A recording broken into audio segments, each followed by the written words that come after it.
Good morning. Hello. How are you today? Wonderful. Now I'm seeing your mug on the Uh, screen. what have you been up to? What have I been up to? Um, well, I had a facial yesterday. I'm a little bit swollen today, actually. She said that I'd be swollen, and it also Mhm. looks like I've sneezed in a Milo tin. You know, you get all your pigmentation comes to the surface of your Uh, skin. But yes. I feel like you need to have a medical certificate and clear your week after you've had a skin treatment like this. Maybe I think I've got Oh, filters. yes.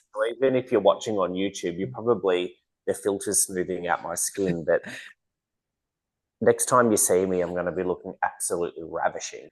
Well, you can't see it from a distance, but when you come up close, you can see it. I'm having a Mm. facial tonight, so it must be facial week. Just be warned. I did a post on social media yesterday about this, attacking beauty therapists because I don't know what shit they spin with. Oh, this will only feel like the flick of a rubber band.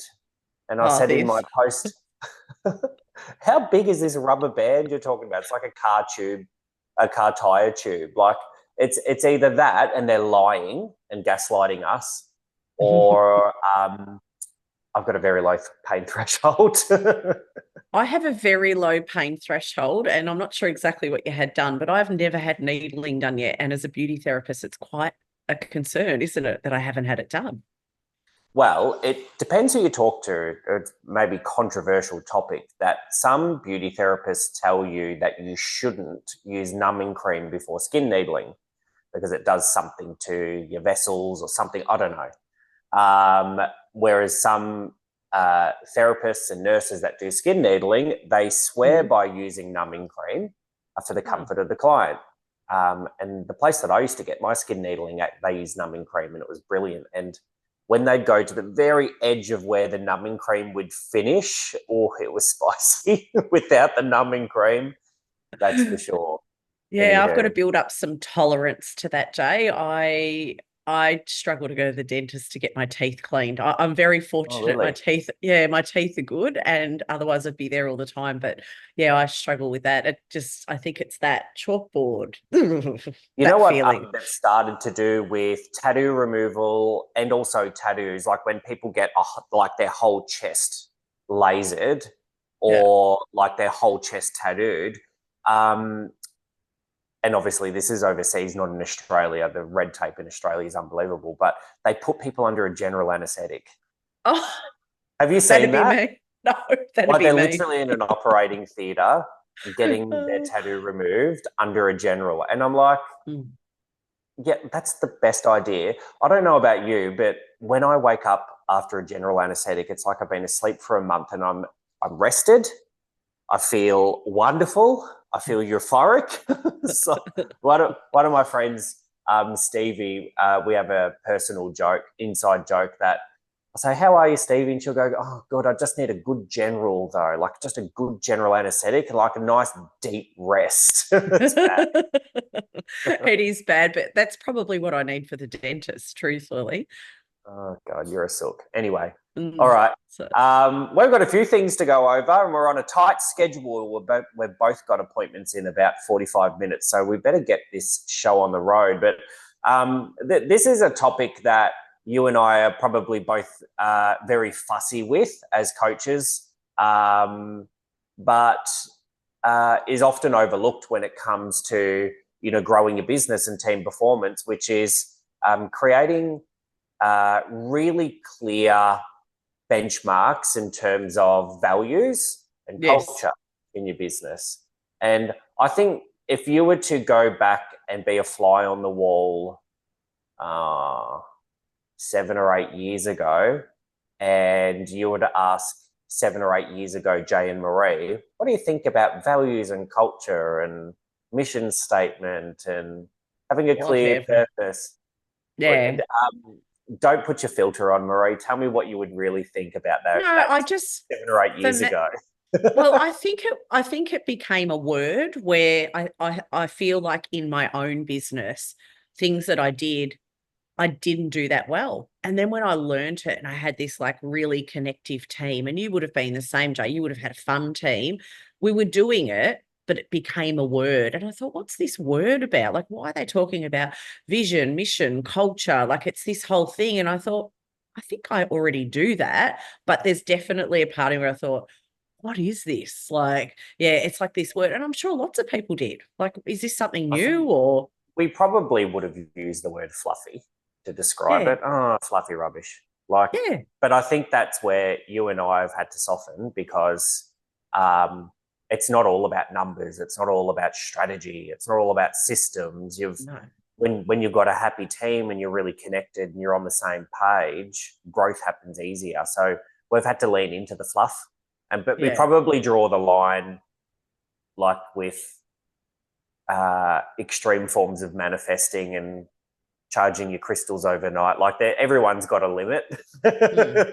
Well, I think we've all got different levels to what we go to. Like I never used to meditate. Well, now I do it like every morning. And I think, well, it's so good to do that. And I think there's different levels of what people do when it comes to culture of their business. But the one thing we always need to remember is, we don't need to step ourselves on that pedestal and go, well, I'm the salon owner and I don't need to be here and all that type of thing. You're part of a team. And I think when it comes to values and culture, it's okay to do and be fun with your team. That's about connectiveness, isn't it? 100%. Yeah. So I think if we go into what our superpower is, which is just breaking things down and making the complex simplified. Yep. Um, I think just explaining, well, what are values and what is culture and how does it fit into the bigger picture? And I think the analogy that I like to use is you think about KPIs. KPIs are standards that help you measure performance. Mm. But I think we've all worked with a team member before that is a high performer and they've got great numbers, but they're an asshole to work with. Oh, They're disruptive, terrible. Mm. terrible to work with. I'm sure you would have been one of them actually. But um, so there's KPIs and numbers, but values and culture. Values represents your standards in what's important here. What's the most important thing? Because some people really value professionalism, really professional service, and don't cross the line with your clients and make things too personal. But the next therapist or the next hairdresser might absolutely love that and calls everyone love and dal and drops eggs over on a Thursday night because their chooks laid really well on Thursday. But that's where you can be misaligned in values. You employ someone that really steps into the personal relationship type of thing compared to being really professional. That's where there are disconnects created.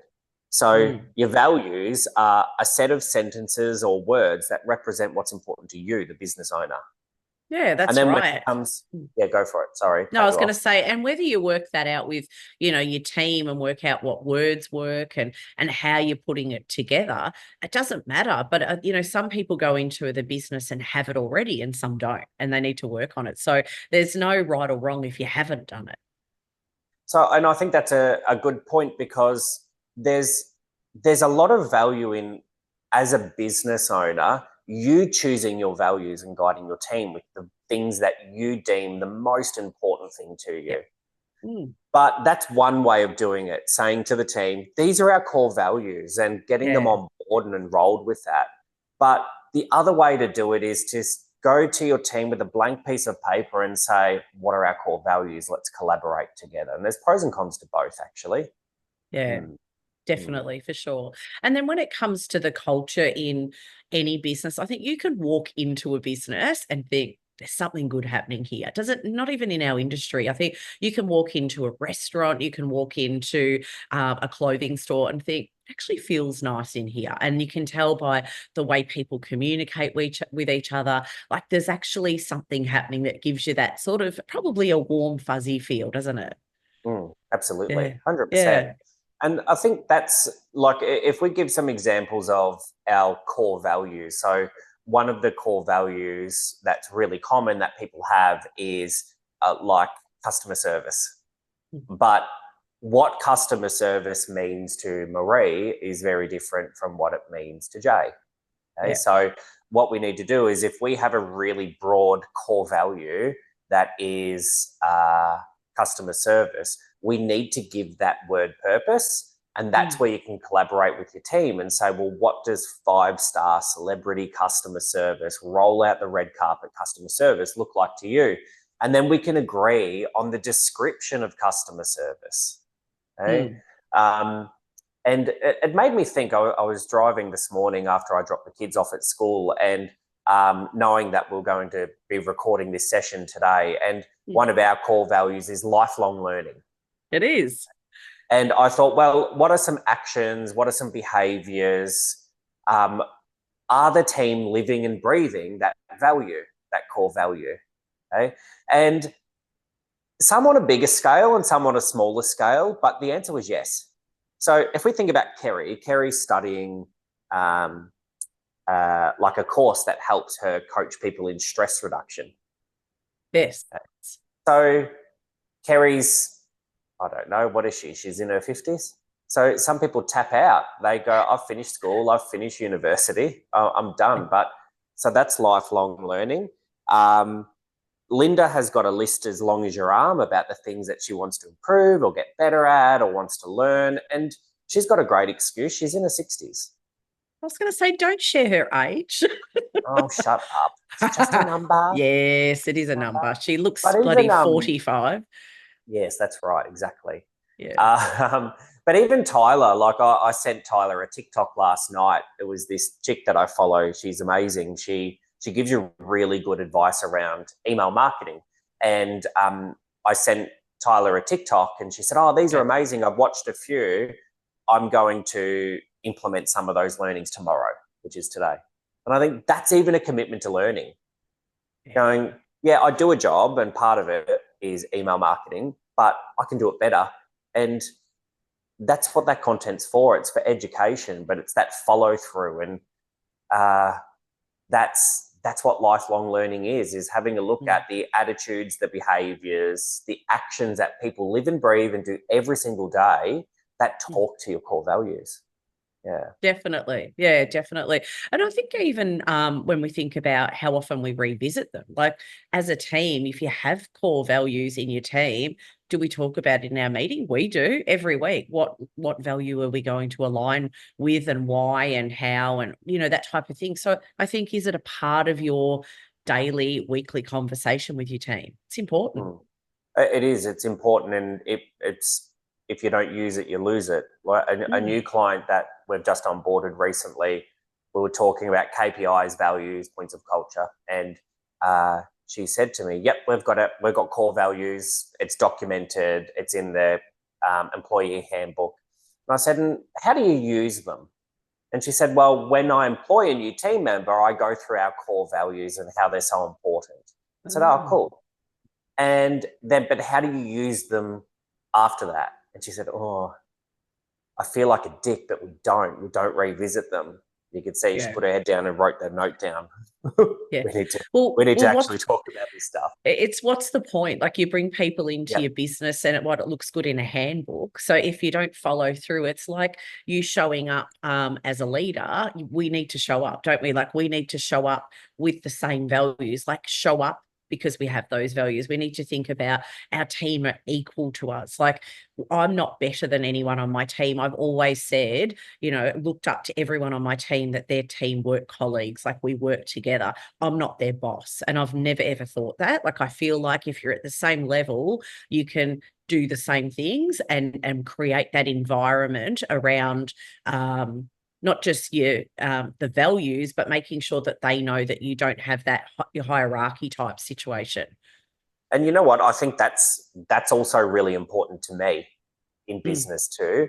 And it's probably from a few past experiences, like working in a salon where the senior could say to the newly qualified person, can you grab me a quick coffee? Can you make me a quick coffee?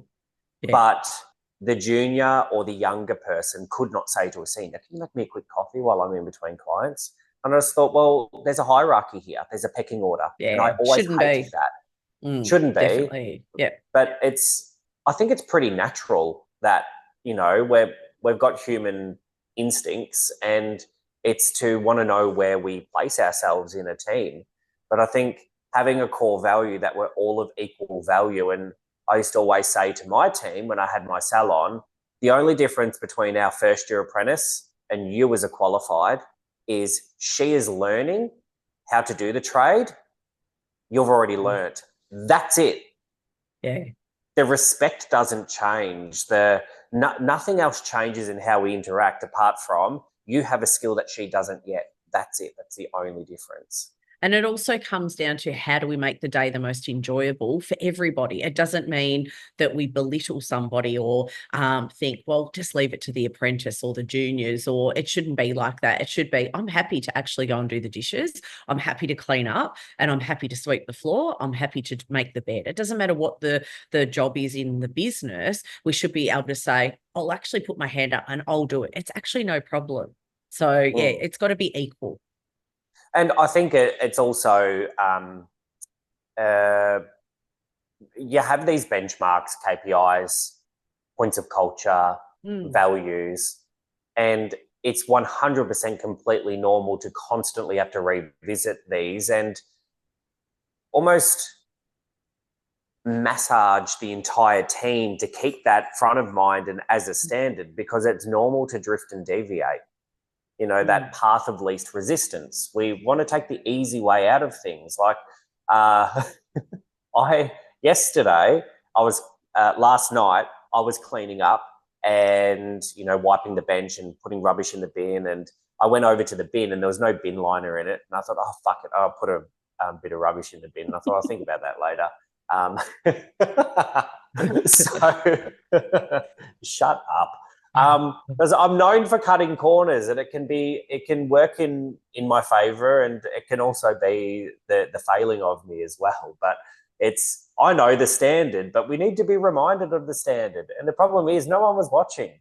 So I wasn't accountable to anyone. So it's bad, isn't it? Make sure I tell Jeremy that one. Did you jiff the sink? That's what I'm more interested in. No, I haven't jiffed the sink for months. I need to get onto that.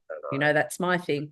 So thinking about showing up with intention, like we've got these values, we've created this culture, we need to show up with intention and like really be excited and happy to be at work. Because I think I always love your saying that you say about, dragging your tits on the ground and walking in, that real slumped over position, because I think so many bosses are like that. Like I remember doing a meeting with a potential client about 2 weeks ago now.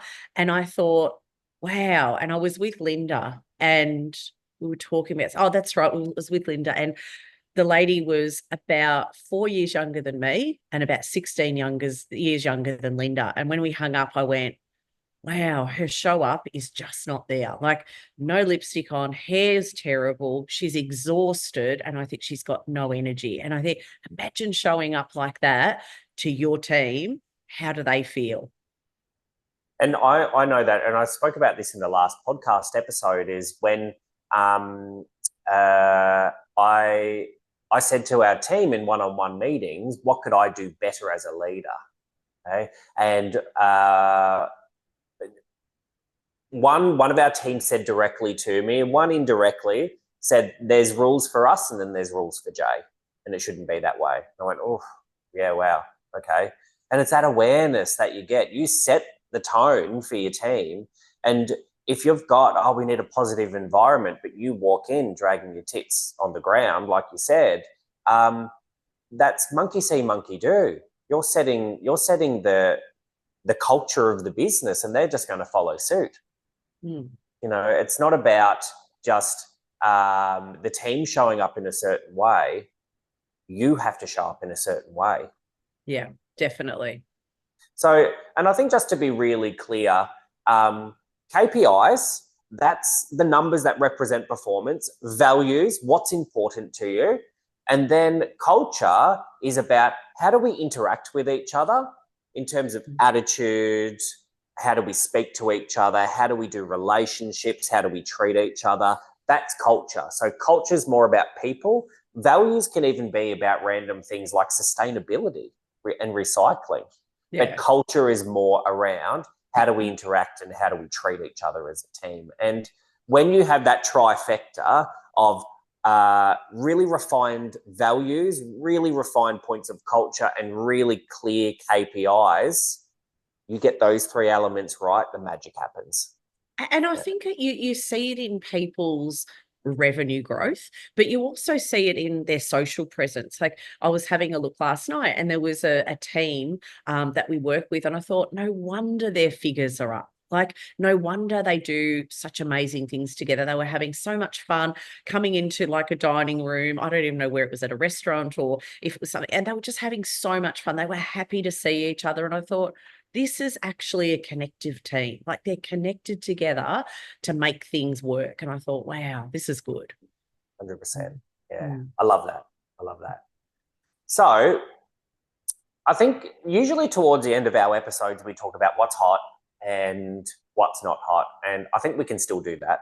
But I put a post on social media yesterday, and I've seen this done before in other podcasts, and I love it.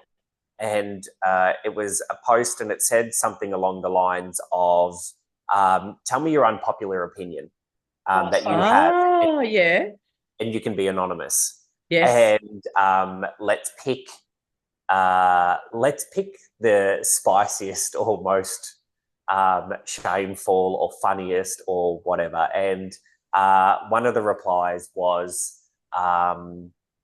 her unpopular opinion. Oh, I've already given away information. It's a her. Her unpopular opinion was that hairdressers these days are paid far too much, and it's impossible for the salon to make a profit. And profit was spelt with a double T. So I think she was angry. Profit. Profit. And you and I haven't discussed this, but in your most ladylike way, because I know that's the way you are, what's your opinion on that, Marie? Because I'm sure you have an opinion on that. Well, I think hairdressers are paid fine. I feel like if it's a growing number, it's a growing number. But for me, I think, what else are you not looking at? So when you think about the price that you charge for your services, like we talk to hairdressers that charge $50 for a haircut and 150, and I think, what are you doing? And then we talk to beauty therapists that have an average client spend that's really low. So are the hairdressers worth being paid more, or are we in an industry where it's rising for hairdressers and beauty therapists, or front of house team, injectables? Like we work with so many different types of businesses. I agree. Like it's an industry where, wouldn't you want to come to this industry because we're paid well? Like that's what we wanted years ago, and now it's coming for the forefront. So I think we need to look at everything. We need to make sure that we're evolving as a business. We also need to look at all the different areas of our business for profitability. That business owner would have profit if she looked at all the facets of her business, not just, I've got to pay my team more. Absolutely. The point that you make around, maybe, I don't know, what was it? I was 20 years ago now when I was in school, maybe longer, and you wanted to leave school to do a trade, hairdressing or beauty therapy. It's almost like your parents are like, oh, are you sure? Like, have I failed you? Has the school system failed you? You want to be a hairdresser or a beauty therapist? Oh, you poor thing, Whereas, you think about like teaching or nursing, where you've got to go get a degree, and how much nurses and teachers earn. We're starting to compare what hairdressers and beauty therapists earn with people that have degrees, and that can only be a good thing for the industry. But I think we're at this weird stage in the industry where hairdressers and beauty therapists are really starting to value themselves and demand high pays, which is great, but their skill in providing customer service and the business of hairdressing and beauty therapy has not caught up yet. No, The numbers are not where they need to be. Exactly. And I think we've got to think about it. It used to be a job, like you said, you go out of school and people would look down because you were going into those industries. It's actually a career. Like it's a career to be an injector. It's a career to be, in the hair space, in the beauty space, whatever your role is. Like there's so many, I suppose, specialty roles now. Like you don't just go into a hairdressing salon and you do all facets of hair or all facets of beauty. You could be a skin specialist, you can be a dermal clinician, you can be an injector that's a specialist in a certain area. You could be a hair extension specialist. Like I feel like there's so many areas that really puts you in a position of asking for more. If you're good at your job and you bring the revenue in, it's definitely there. But I think it's even not just the opinion of hairdressers and beauty therapists, it's the opinions of salon owners. Yes. And I remember where I was, when you have those aha moments or those really pivotal moments in your life, you can remember them like as clear as day. And I can remember being at, what's it called? Uh, Fortune's RSL for dinner. But it's not called Fortunes anymore, I don't think. But anyway, the Pokies. I was at the Pokies for dinner, and I was with a couple of friends, and one of my friends is a doctor, and he said in this kind of condescending way, "How's the salon?" And I said, "Yeah, it's good." And what I wanted to say was, "I know how much money you earn and how many hours you work. I earn almost double what you do and work half the amount of time. So yeah, that little salon, it's going pretty bloody good." Yeah. So, but maybe 20 years ago, Jay would have jumped down his throat. But like part of me wishes that the opinion of business owners in the industry was better, but that's got to start with ourselves. And I remember Lisa used to always say, "Isn't it funny? We're the only industry where we say, I'm a salon owner," because we really don't resonate with, "I'm a business owner." We don't see Interesting, it as isn't a it? business. It is, because it's a hobby business. Yeah. Do you get, Marie, when we meet a new client, do a sales call, do you often hear people say, "It's been a hobby and now I'm ready to get serious about it"? Because I hear that All the quite time. often. Yeah. Yeah, all the So time. very interesting, isn't it? So, anywho, should we wrap things up? I think so. And I think there may be just one thing to add. And I feel like I know we'll go into this in another podcast, but we talk about team, and everyone that, someone that listens to this podcast, they'll think about, I've got values in place, I've got culture in place, and my team still aren't nailing or hitting things. I think we've got to think about having fun.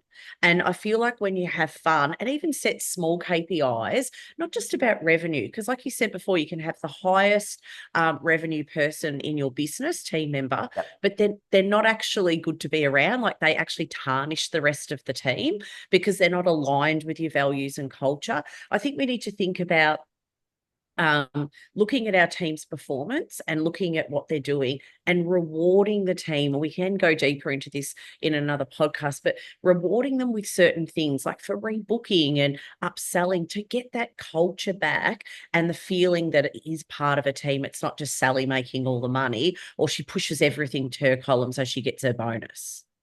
100%. Yeah. So just really bringing back in some practical steps and some practical things to make sure that you get that connectiveness with your team.